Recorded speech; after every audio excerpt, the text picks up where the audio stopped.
नमस्कार दोस्तों, अब हरीश राणा केस कई सारे कमेंट्स आ रहे हैं। पहले मैं वो कमेंट्स पढ़ना चाहूँगा जो लोग मांग कर रहे हैं, और काफ़ी जो लोग मांग कर रहे हैं उसमें मुझे ऐसा लग रहा है पर्सनली कि शायद मांग जायज़ भी है। उसकी वजह है वो आपको बताता हूँ। कई लोग ये कह रहे हैं कि ट्रीटमेंट तो फॉरेन में भी होता है। कई अमीर लोग अपना ट्रीटमेंट कराने के लिए विदेश चले जाते हैं। कई बार हमने देखा है सरकार आर्थिक सहायता भी देती है, गरीबों का भी ट्रीटमेंट विदेशों में हो जाता है। आपको याद होगा निर्भया केस दिल्ली का, उस केस में भी सिंगापुर में निर्भया का ट्रीटमेंट हुआ था। वो अलग बात है, वो बच नहीं पाई, लेकिन ये कहा जाता है कि जो बेस्ट ट्रीटमेंट है वो कई अलग अलग देशों में कई बार होता है, पर्टिकुलर अलग अलग ऑर्गन्स का। हालांकि इसके विपरीत एक बात और भी है, भारत में भी ट्रीटमेंट कोई दोयम दर्जे का नहीं होता, यहाँ भी अच्छा ट्रीटमेंट होता है। लेकिन अब जो लोग इस तरह के विचार व्यक्त कर रहे हैं उनका कहना है कि हरीश को सरकार ने ट्रीटमेंट के लिए विदेश में क्यों नहीं भेजा, वहां पर ट्रीटमेंट दिलवा सकते थे। ठीक है, यहाँ के डॉक्टर्स भी एक्सपर्ट हैं, यहाँ के डॉक्टर्स ने भी ये लिखा है कि वो ठीक नहीं हो सकता। एक सेकंड ओपिनियन, थर्ड ओपिनियन या फोर्थ ओपिनियन लेने में गुरेज क्या है? क्योंकि अगर पेशेंट को बचाने की नीयत है या ठीक करने की नीयत है तो ये कदम उठाना चाहिए। ऐसा नहीं है कि उनके परिवार की नीयत ऐसी नहीं है, लेकिन उनका परिवार थक गया, हार गया, इस वजह से उन्होंने सुप्रीम कोर्ट में एप्लीकेशन लगाई। और इसके बाद जब यहाँ के तमाम बड़े बड़े अस्पतालों के डॉक्टर्स ने लिख कर दिया कि वो ठीक नहीं हो सकता, यानी हरीश, तब जाकर ये फैसला लिया। वाकई फैसला बहुत कठिन था, लेकिन लिया गया। अब दूसरा विचार भी आ रहा है, मैं पढ़ रहा था कई कमेंट्स, उसमें कई लोग ये कह रहे थे कि चलिए ट्रीटमेंट तो बाहर चाहे तो सरकार दिलवा सकती थी, इस केस में क्यों नहीं दिलवाया, या इस केस में परिवार की तरफ से अर्जी सरकार को यानी प्राइम मिनिस्टर को, प्रेसिडेंट को क्यों नहीं दायर की गई, क्या पता कुछ फ्रूटफुल रिजल्ट आ जाते। अब कुछ लोग ऐसे भी हैं जो कह रहे हैं कि जिस तरीके से मौत जी जा रही है वो ठीक नहीं। लेकिन ऐसे लोगों को मैं कहना चाहूंगा, ये विचार आपका और मेरा नहीं है, देश की सबसे बड़ी अदालत यानी सुप्रीम कोर्ट का है। सुप्रीम कोर्ट ने बाकायदा कई डॉक्टर्स की जो स्टडी थी, जो मेडिकल रिपोर्ट्स थी, उसको स्टडी किया। उन्होंने लिखा था कि वो ठीक नहीं हो सकता, उसी के बिना पर ये फैसला लिया। और एक बार ओपिनियन नहीं ली गई, कई बार ओपिनियन ली गई, जिसके बाद एम्स जैसे प्रतिष्ठित संस्थान के प्रतिष्ठित डॉक्टरों से सलाह ली गई। जब उन्होंने इस तरह की ओपिनियन दी तब जाकर कोर्ट ने ये फैसला लिया। हालांकि कोर्ट के लिए भी फैसला आसान नहीं था। कोर्ट ने इस सिलसिले में हरीश के पिता और माता दोनों से बात की। लेकिन सवाल यही उठता है कि कई लोग ये कह रहे हैं कि अगर मौत देनी ही थी तो एक झटके में दे देते, ताकि इतना लंबा समय इंतजार नहीं करना पड़ता, 2 हफ्ता, 3 हफ्ता, 4 हफ्ता उसको मरते नहीं देखना पड़ता। और ये खबर वाकई जो भी सुन रहा है उसका दिल दहल रहा है। वो नहीं चाहता कि ये बार बार सुने खबर और बार बार उसकी मौत का इंतजार किया जाए। कुछ लोग इस विचारधारा, उनका कहना है कि देना है तो एक झटके में मौत दीजिए। आपको बता दूं, कानून इसको लेकर बहुत स्पष्ट है। भारत में इस तरह से तड़पा कर मौत नहीं दी जा सकती, यहाँ डिग्निफाइड तरीके से मौत दी जाती है। और इसी वजह से सुप्रीम कोर्ट ने यह फैसला लिया। सुप्रीम कोर्ट ने कहा कि डिग्निफाइड मैनर में धीरे धीरे खुराक कम की जाए, दवा कम की जाए, और उसके बाद बॉडी में जितनी इम्यूनिटी है वो अपना उसको झेले, और उसके बाद शरीर त्याग करे। ये इंटेंशन थी कि कम से कम दर्द हो और जो पेशेंट की मौत हो वो भयानक तरीके से। ये बात सच है, इसमें वक्त लगता है, ये बात सच है कि इसमें इंतजार करना पड़ता है, ये बात सच है इसमें धैर्य रखना पड़ता है, और ये बात सच है कि इसमें एक दिन में कुछ नहीं होगा। यही वजह है कि सिलसिला अभी भी चल रहा है। खैर, इसको लेकर डॉक्टर्स का क्या कहना है? डॉक्टर्स ने इसको लेकर बहुत ही डीपली इस चीज को समझाया है और ये बताया है कि इस तरीके से ये प्रोसेस अडॉप्ट किया जा रहा है। एम्स के डॉक्टर का क्या कहना है, इसके अलावा हमने प्राइवेट डॉक्टर से भी बात की थी, उनका क्या कहना है, सुनिए। हरीश राणा मामले को लेकर लगातार अपडेट सामने आ रहे हैं। दरअसल एम्स में जो डॉक्टर्स की टीम उनकी हेल्थ को मॉनिटर कर रही है, और इच्छा मृत्यु को लेकर उनके परिवार वालों ने सुप्रीम कोर्ट में अर्जी दाखिल की थी, जिसे सुप्रीम कोर्ट ने स्वीकार कर लिया था। ऐसे में अब किसी भी वक्त हरीश राणा की सांसें थम सकती हैं, क्योंकि बाकायदा डॉक्टर्स की टीम उनको जो इच्छा मृत्यु की जो याचिका थी उसको अमल में ला रही है। किस तरह का ये प्रोसेस होता है, हमारे साथ डॉक्टर पुनीत धवन जुड़ गए हैं, वो बताएंगे। सर, किस तरह से ये प्रोसेस होता है? पेशेंट की मेडिकल कंडीशन सबसे पहले देखी जाती है, उसके बाद किस तरह के प्रोसेस अडॉप्ट किया जाता है? देखो चिराग जी, ये केस है पैसिव यूथनेसिया का, बेसिकली ये एक क्लॉज है जो इंडिया में लीगली परमिसेबल है, एंड जो डिसीजन कोर्ट ने ली है it is a very well thought of decision, because ये केस जो इन्होंने फाइल किया उसके पेरेंट्स ने, वो आज नहीं किया, कई साल से कर रहे थे ये case. Even Delhi high court ने उनका रिजेक्ट भी किया था। At that time they said that the child is not on any mechanical ventilation और सपोर्ट, सिर्फ ट्रैकियोस्टमी और गैस्ट्रोस्टमी हुई हुई है, तो पैसिव यूथनेसिया के लिए भी परमिशन नहीं दी थी।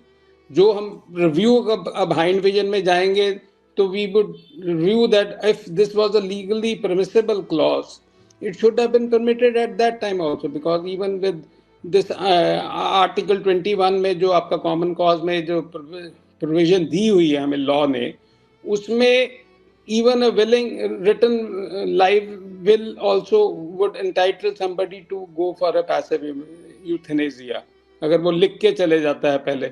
अब वो क्योंकि वेजिटेटिव स्टेट में था, उसके पेरेंट्स ही गार्डियन थे उसके, तो पेरेंट्स की भी विल मान लेनी चाहिए थी। बट स्टिल अब जो हुआ कंडीशन, उस टाइम उन्होंने सुप्रीम कोर्ट ने मना किया, उन्होंने कहा कि चलो आप नहीं कर सकते तो गवर्नमेंट सपोर्ट देगी, और यूपी गवर्नमेंट भी सपोर्ट कर रही थी उनको। अब जो कंडीशन उन्होंने दो रिपोर्ट्स में, बिकॉज इस डिसीजन को लेने के लिए पहले तो मजिस्ट्रेट वगैरह कर सकते थे, अब मेडिकल बोर्ड बनता है, पहले प्राइमरी रिपोर्टिंग होती है, उसके बाद सेकेंडरी रिपोर्टिंग होती है।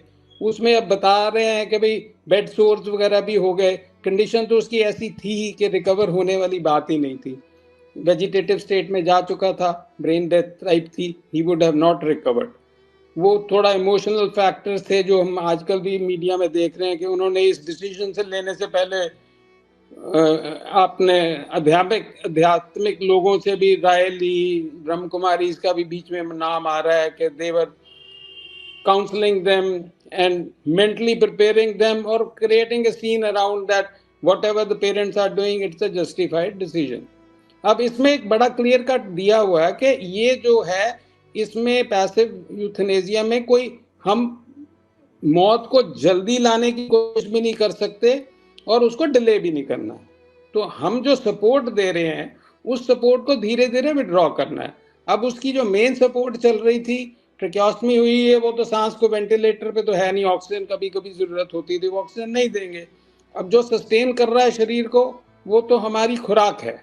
अब जो उसको मुंह से खाना दे रहे थे उसको, प्लस ये भी इस क्लॉज में होता है कि हमने मरीज को तकलीफ नहीं देनी, उसकी डिग्निटी पे भी असर नहीं आना। अब तकलीफ नहीं देनी तो भूखा रख के हमने उसको एक तरह का स्टार भी करना है, खाना नहीं देंगे। अब खाना एकदम नहीं देंगे तो वो भी परेशानी देता ही है।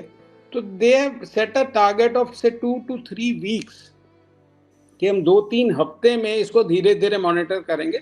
ये बच्चे उस बच्चे की डिपेंड करता है कि बॉडी में inherent capability to fight and sustain himself कितनी है, कितना ये पिछले 13 साल में वो अपने आप को खत्म कर चुका है, कितना रोज के रोज खाने वाले से गुजारा चल रहा था। तो दिस प्रोसेस में टेक लेस टाइम, और अगर उसके स्टोर्स अच्छी तरह रिप्लेनिश थे, स्टोर ठीक हुए हुए थे, हो सकता है ज़्यादा भी ले। बट मकसद बेसिक आइडिया है पीछे ये है कि हमने उसको तकलीफ में नहीं मारना, उसको परेशानी में नहीं मारना, और उसकी मौत को जल्दी भी नहीं लाना, उसकी मौत को दूर भी नहीं करना। तो हम जो सपोर्ट दे रहे हैं, सपोर्ट मेन मेरे हिसाब से तो सिर्फ खाने की रह गई जो गैस्ट्रिक, वो धीरे धीरे कैसे टेपर ऑफ करते हैं, what parameters they monitor the glucose system, उसका शुगर कितना चल रहा है, किस लेवल पे वो जाके धीरे धीरे, क्योंकि अगर हमें मालूम है कि अगर शुगर ही एकदम कम है, शुगर ही तो हमारे को चलाता है शरीर को, अगर खाने में शुगर खत्म हो जाती तो लोगों को दौरे भी आ जाते हैं, कम भी हो जाते हैं। तो वो किस तरह मॉनिटर करते हैं, किस तरह उनकी टीम है, because it is in the best hands. अब एम से बेटर इंस्टीट्यूट हमारे कौन हो गए, और सेकेंडरी बोर्ड बैठ रहा है वहाँ पे, उनका मकसद ये है कि बच्चा तकलीफ में भी ना जाए, और धीरे धीरे हम इस प्रोसेस को अपने इम्कान तक ले आए। तो we would see that how parameters are assessed that. हमारे साथ हरीश राणा के वकील मनीष जैन हैं। मनीष जी, कितना अहम है ये फैसला और कितना भविष्योन्मुखी है? बहुत ज़्यादा भविष्योन्मुखी है, इसलिए क्योंकि पूरे देश के सीएमओज को, सारे डिस्ट्रिक्ट हॉस्पिटल्स को डायरेक्शन दे दी गई है कि इस तरह का कोई भी मैटर आता है पैसिव यूथेनेशिया का नहीं, मतलब पैलेटिव केयर से रिलेटेड, जहाँ पे पेशेंट किसी भी तरह से रिकवरी ना कर पाते तो कर पाए, तो उसके लिए प्राइमरी और सेकेंडरी मेडिकल बोर्ड बनाए जाए और उसकी समय समय पर रिपोर्ट अपने मंत्रालय को करते रहें। और साथ में सेंट्रल गवर्नमेंट को भी रिक्वेस्ट की गई है कि इस तरह के मैटर पे कोई एक फर्म लेजिस्लेशन बनाए जिससे पूरे देश में एक फॉर्मेलिटी आ जाए। और इस मामले में तो बहुत बहुत अच्छा जजमेंट हो गया है और जस्टिस पारदीवाला और विश्वनाथन साहब बहुत ही संवेदनशीलता के साथ, बहुत सेंसिटिविटी के साथ इस मैटर को डील कर रहे थे। इसमें 2018 में जो अरुणा शानबाग के मामले में मैटर वो निर्णय आया था कोर्ट का, उसमें कोर्ट का इन्वॉल्वमेंट था, लेकिन इस बार कोर्ट ने कहा है कि जो 2 मेडिकल बोर्ड होंगे वही तय करेंगे, यानी कोर्ट का कोई इन्वॉल्वमेंट। देखिए, अरुणा शानबाग का मैटर बहुत पुराना है। 2018 में कॉमन कॉज की जो पीआईएल थी उस पर डिस्कशन हुआ था और अब फाइनली एक फ्रेश केस के साथ ये डिस्कशन हुआ और उसमें सारी चीज़ें अभी वापस से डिस्कस हुई है, क्या एक्टिव है क्या पैसिव है, क्योंकि डिटेल ऑर्डर प्रोनाउंस वो बाद में मिलेगा। अभी तो जो उसका ऑपरेटिव पार्ट है वो हमारे साथ डिस्कस किया गया कोर्ट में, तो बस इतना ही सबको पता है। थोड़ी देर में, घंटे 2 घंटे में हमारे पास पूरी डिटेल आ जाएगी क्या क्या डिस्कशन हुआ है एक्चुअली। तो इसमें एक चीज़ और कि एक्टिव यूथेनेशिया और पैसिव यूथेनेशिया, तो हमारे दर्शकों के लिए आप बता दें कि दोनों में फ़र्क क्या है। एक्टिव में मतलब आप किसी को जैसे पॉइजन का इंजेक्शन लगा देते हो, और पैसिव में मतलब आप उसको ऐसी सिचुएशन में ले आते हो जो नेचुरल होती है, बस इतना से ही फर्क है और कुछ ज़्यादा। 21 साल का एक युवा अब 33 साल का हो गया है, लेकिन 12 साल से ज़्यादा पहले जो घटना हुई थी जिसमें पंजाब टेक्निकल यूनिवर्सिटी में वो बीटेक करते हुए छत से गिर गया था, तब से अब तक की स्थिति क्या रही? माता पिता किन स्थितियों से गुजरे? आप तो वकील हैं। वो वकील भी हूँ, मैं उनके घर भी गया हूँ, मैं बच्चे से मिलके भी आया था, सारी चीज़ें मैंने देखी हैं। और जब मैं पहली बार देख के आया था तो जैसे करुणा किसी के भी मन में जाग जाती है, ऐसी सिचुएशन मैंने देखा है वो। और एक उसमें मैंने बहुत अच्छी जो चीज़ नोट करी कि वो ना एक मेडिटेशन से, ब्रह्मा कुमारी से जुड़े हुए हैं, तो वो हर चीज़ में ग्रेटिट्यूड देखते थे। हर बात में कोर्ट आए, मीडिया से मिले, मुझसे मिले, कुछ भी हुआ सब में ग्रेटिट्यूड, और उसी ग्रेटिट्यूड का परिणाम है कि आज ये बहुत अच्छा जजमेंट आ गया है। ऐसी स्थिति आ गई कि माता पिता को खुद ही कहना पड़ा कि वो देखिए खुद ही 52 साल के थे और सेवा करते करते वो बूढ़े हो गए, उनकी शक्लों से लगने लग गया कि बूढ़े हो गया। तो बूढ़े माँ बाप को डर हो जाता है कि हमारे बात कौन देखेगा, इसलिए अपने ही सामने उन्होंने ये कोशिश करी है। कोर्ट ने इस पूरे मामले को एक मतलब कहें तो कानूनी से ज़्यादा इमोशनल, साहित्यिक टच भी दिया और ये बताया कि क्यों ये जजमेंट इतना महत्वपूर्ण है। तो होमर से शुरू किया, हेनरी से शुरू किया और फिर शेक्सपियर पे आए। फिर जस्टिस विश्वनाथन ने इसमें संस्कृत का एक श्लोक बताया कि चिंता जीवित को जलाती है, चिता मरे को जलाती है। तो क्योंकि जीवन बहुत पोएटिक है, जीवन ये कानून से बहुत ऊपर है, जीवन मेडिकल से बहुत ऊपर है। जीवन तो बस जीवन है और जीवन को किसी भी परिभाषा में आप सेट नहीं कर पाओगे, लेकिन हाँ उसके लिए बातें कर सकते हो, वही ऑनरेबल सुप्रीम कोर्ट ने भी करी है। मैं कोर्ट की डायरेक्शन से पहले अपने आप को इंट्रोड्यूस कराते हुए बताना चाहती हूँ कि मैं एक पैलेटिव केयर फिजिशियन हूँ। और पैलेटिव केयर फिजिशियन जो होता है वो पेशेंट को, किसी भी स्टेज में पेशेंट आए उसको कंफर्टेबल बनाने का उसका काम होता है, कंफर्ट केयर देने का, चाहे वो अर्ली स्टेज हो चाहे लेट स्टेज हो। अब इस केस में ये एडवांस स्टेज है जहाँ पे ऐसा लगता है कि एंड इनएविटेबल है, मीन्स उसका एंड आएगा ही। ऐसी स्टेज में हमने जो 3 डिकेड्स में प्रैक्टिस की है जहाँ पे एंड इनएविटेबल होता है, जहाँ पे हमको लगता है कि अब पेशेंट को सरवाइव नहीं किया जा सकता और कोई सी भी चीज़ करें पेशेंट सरवाइव नहीं करेगा, तो हम उसमें कोई ऐसा वर्ड यूज़ नहीं करते। हमारे हर एफर्ट होता है उसमें कोई यूथेनेसिया वर्ड नहीं होता, बल्कि एक अच्छा पैलेटिव केयर फिजिशियन होता है वो हर संभव कोशिश करता है कि वो उसका एंड को प्रोलॉन्ग नहीं करे, कोई सा भी सपोर्ट देके जो हम एंड प्रोलॉन्ग करते हैं वो नहीं हो, और उसकी डेथ को हैसन नहीं करे दवाइयाँ देके। जो यूथेनेसिया होता है, जिसमें एक्टिव यूथेनेसिया होता है, उसमें ऐसा होता है कि हम डेलिबरेटली मेडिसिन देके एंड को हैसन करते हैं, वो पैलेटिव केयर नहीं करता। पैलेटिव केयर और यूथेनेसिया 2 अलग अलग टर्म्स हैं। सो एज सच अगर ऐसी सिचुएशन आती है जहाँ पे एंड इनएविटेबल होता है, जैसा इस बच्चे के अंदर है, तो हमको उसको टिल द एंड ऐसा करना चाहिए कि जिससे कि वो उसको सपोर्ट मिलता रहे। अब उसको सपोर्ट देने के बाद पेरेंट्स 13 साल तक परेशान हो गए, तो ऐसी सिचुएशन में गवर्नमेंट ऑफ इंडिया की गाइडलाइंस है विदहोल्ड और विड्रॉल की। उसको फॉलो करना चाहिए। विदहोल्ड और विड्रॉल में ये है कि या तो हम दे ही ना सपोर्ट, और विड्रॉल मतलब जो सपोर्ट दे रहे हैं उसको विड्रॉ कर लें। तो उसके लिए एक स्पेसिफिक प्रोटोकॉल बना हुआ है, वो फॉलो करना चाहिए। और जब ये प्रोटोकॉल भी फॉलो हो गया, दिस मीन्स अगर हमारे पास कोर्ट का वर्डिक्ट आ गया मीन्स ये प्रोटोकॉल भी फॉलो हो गया और प्रोटोकॉल डायरेक्शन दिया है, तो अब हमारा ये कर्तव्य होता है कि हम उसको फॉलो करें और धीरे धीरे इसको विड्रॉ करें। इस पूरी प्रोसेस के दौरान हमें उसके घर वालों को हमेशा कॉन्फिडेंस में रखना है, उनको काउंसलिंग करते रहना है, बिकॉज पेरेंट्स की काउंसलिंग बहुत ज़रूरी है इस केस में।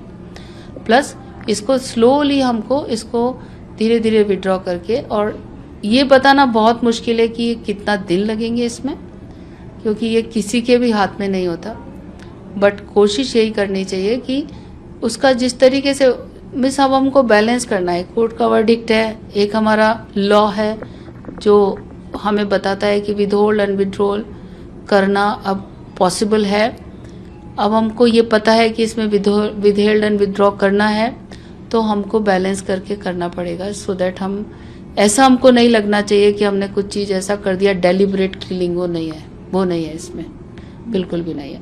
और यूथेनेसिया बेसिकली मेरे हिसाब से मिसनॉमर है। Withhold and withdrawal is a right term which we should use for such kind of patient. और इसमें मैम लगभग कितना समय लगता है, ज्यादा भी समय लग सकता है? ऐसा बताना बहुत मुश्किल होता है, ये भगवान के हाथ में होता है, जन्म मरण एंड परन। तो अब इसमें डेफिनेटली भगवान के हाथ में है, लेकिन अब हमारे पास सब कुछ क्लियर है, क्लियर वर्डिक्ट है, क्लियर गाइडलाइंस हैं, गवर्नमेंट ऑफ इंडिया की गाइडलाइंस है, सुप्रीम कोर्ट का वर्डिक्ट है। तो इसमें हमारा, मुझे ये नहीं मालूम कि क्या चल रहा है, कैसे ट्रीटमेंट मिल रहा है उसको, लेकिन डेफिनेटली फिर भी अगेन मैं बताना मेरे लिए मुश्किल होगा कि कितना टाइम लगेगा। मैम इस तरह के पेशेंट्स जिसमें परिवार जो है पूरी तरह से बिखर जाता है और जिनको इसकी जरूरत होती है, कितने केसेस आपके पास आते होंगे? ऐसा वाला जो केस है वो बहुत रेयरली आता है, लेकिन डेफिनेटली जिस ब्रांच में हम काम करते हैं, एंड स्टेज डिजीजेज जो होती हैं, जैसे कैंसर है, एंड स्टेज किडनी डिजीज़ है, एंड स्टेज लंग डिजीज़ है, एंड स्टेज हार्ट डिजीज़ है, ऐसे बहुत सारे केसेस हम देखते हैं और सिमिलर गाइडलाइंस फॉलो करते हैं। सबसे बेस्ट जो एंड ऑफ केयर पॉलिसी, जो end of life care policy जो हमने एम्स में बनाई थी, उसमें उसको बहुत सिंप्लीफाइड किया था हमने, जिसमें हमें पता चलता है कि अब हमारा कुछ भी करें अगर पेशेंट को क्योर का, तो वो फ्यूटाइल है या उसका कोई पेशेंट को कुछ फ़ायदा नहीं होगा। तो हम 2-3 डॉक्टर्स बैठ के डिसाइड करते थे कि हमको गोल्स हमारे क्योर की बजाय कंफर्ट केयर होना चाहिए। हम सब बैठ के डिसाइड करते थे। फिर उसके बाद हम लोग घर वालों से स्टार्ट करते थे बात करना। घर वाले भी जब ये चीज़ समझ जाते थे कि कंफर्ट केयर ही हमें ऑप्ट करनी चाहिए, और जब तक वो समझते नहीं थे तब तक हम उसका क्योर जो भी ट्रीटमेंट था वो कंटिन्यू रखते थे। जब हम सब एक पेज पे आ जाते थे कि मेडिकल फ्रेटर्निटी एंड घर वाले सब एक पेज पे हैं, तो उसको डॉक्यूमेंट करते थे और धीरे धीरे क्योर बंद करके और केवल कंफर्ट केयर पे जाते थे। और कंफर्ट केयर जब तक पेशेंट का अपने आप नेचुरल डेथ नहीं हो जाए कंटिन्यू रखते हैं, ठीक है। So palliative care never desert any patient. हम इसमें हरीश राणा को भी बिल्कुल भी डेजर्ट नहीं कर रहे हैं, हम केवल उसको कंफर्ट दे रहे हैं टिल द एंड, जब तक कि उसका नेचुरल एंड नहीं आ जाता। और खाली हरीश राणा को नहीं होता, पैलिएटिव केयर में पूरे सारे घर वाले भी इंक्लूडेड होते हैं, जिसमें उनको कांस्टेंट बिकॉज ये जो क्षण होता है वो घर वालों के लिए बहुत आसान नहीं होता। जब तक कि डॉक्टर उनको कांस्टेंट कम्युनिकेशन नहीं करता रहेगा तब तक उनको कई बार बहुत सारे दिमाग में सवाल आते रहेंगे। तो एक अच्छा जो पैलिएटिव केयर फिजिशियन होगा वो घर वालों को कॉन्फिडेंस में लेके और इसको कंफर्ट केयर देके, ताकि उसका डिग्निफाइड एंड हो सके। मैम ये जो यूथनेशिया है ये कई सारी कंट्रीज में होता है, लेकिन अभी भारत में अलाउड नहीं है। ऐसे में आप क्या मैसेज देना चाहेंगी? अगर हम हरीश का केस ही हो, ऐसे कई सारे केसेस हैं, तो ये जो कोर्ट की हियरिंग आई है ये कितनी जरूरी हो जाती है? देखो, यूथनेशिया किसी कंट्री, कई सारे कंट्रीज में और इंडिया में नहीं है, उसका तो मैं जवाब नहीं देना चाहूँगी। बट इंडिया में अगर हम हर हॉस्पिटल में एक अच्छा पैलिएटिव केयर डिपार्टमेंट बनाएं, और एक अच्छा पैलिएटिव केयर सेंटर रखें हर डिपर, तो ऐसी सिचुएशन नहीं आएगी। ये सिचुएशन जब आती है जब लोगों को मालूम नहीं होता कि अल्टीमेटली पेशेंट जिसका एंड इनएविटेबल है, तो उसको हैंडल कैसे करना है। गुड पैलिएटिव केयर डिपार्टमेंट जहाँ होगा ऑटोमेटिकली ऐसे। लेकिन इस पर्टिकुलर केस में जो सिचुएशन आई है वो मुझे नहीं मालूम कि हमने 13 इयर्स तक हम कैसे पेरेंट्स के ऊपर भी मतलब काफ़ी कितना उन्होंने ब्रेवली उसको सहा होगा। और गवर्नमेंट ऑफ इंडिया का जो वर्डिक्ट आया, आई थिंक उसको ऑनर करके और हमको उसको जो भी बेस्ट कर सकते हैं without harming him directly, by giving him comfort, जितने जल्दी मतलब जितना हो सके हम उसको डिग्निफाइड एंड देने की कोशिश करना चाहिए।